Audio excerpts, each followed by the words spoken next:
y'all, this is Janie, and it's just occurred to me that it's almost moving day from my 2019 Shelby iPlanner to my 2020 Mia planner. I have a lot of things that are listed in my planner, and it's a lot of work that has gone on over this past year, and I would like to be able to not recreate it. In other words, I'd like to be able to load it up, package it, and just simply move it across the road to my new planner. I am using iOS 13 with Goodnotes 5 on my iPad, and I'm going to show you a few tricks with iOS 13 that are going to make packing it up and moving it a piece of cake. Okay, so what's the first way that I'm going to be able to move across the road, so as to speak? If you look at the screen on my iPad, you'll see a black line beneath my planner. I'm going to pull that up and I'm going to reveal the, lost the name of it, the dock to my iPad. And as you can see, I have my Goodnotes icon sitting right there. I'm going to place my finger on my icon and it's going to kind of illuminate. And then I'm simply going to move it up here to where it gives me a split screen. And now you can see that I have two planners open. I'm going to navigate from here to the front page, to my 2020 iPlanner. It's right here, and there it is. I've opened it up. And now I am going to go and I'm going to my thumbnails up here, and I'm going to find the birthday or the 2020 calendar here.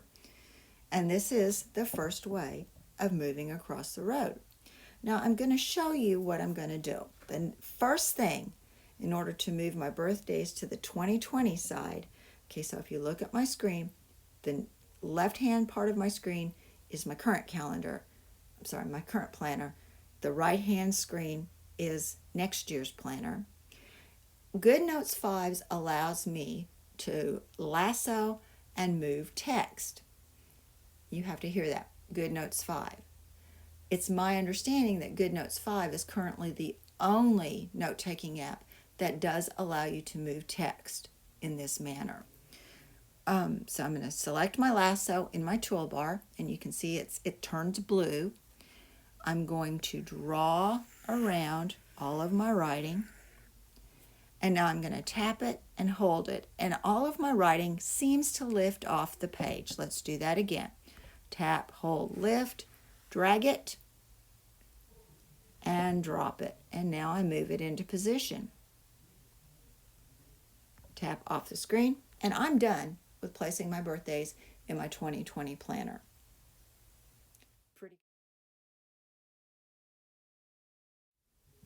But what happens if I don't have Goodnotes installed on my taskbar at the bottom of my screen? It's not a problem, actually. So I will have to go back, however, to my Documents page. So I'm leaving my 2019 iPlanner open, hit the back arrow, and now I'm on my Documents page in Goodnotes 5. Now I'm going to select and hold the 2020 planner and move it to the right-hand side of the screen. I'm going to allow it to be open, and it opened up to my last page. So now I have my 2020 Mia once again on the right-hand side. I'm going to return to my 2019 iPlanner, and I'm going to do the same thing regarding lassoing my text, tapping it, holding it until it illuminates, and moving it across the fence. So if you didn't see it the first time, I have my lasso on. Now, if I want to be really specific, I could turn off images and text boxes, and all it's going to get is the handwriting. And I'm going to take and circle, lasso my handwriting, tap, hold, lifts off screen, drag across the fence, and drop and position. And once again, I have everything set up in just a second of time.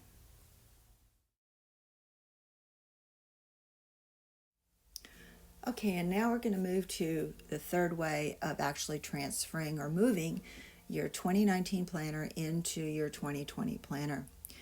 I have been going through and tracking all of my icons that I purchased from the iDesign store. I love these little things. They're fun to play with and they make planning a snap.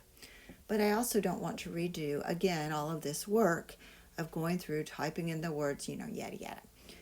How am I going to move this to my new planner? Here's yet the third way.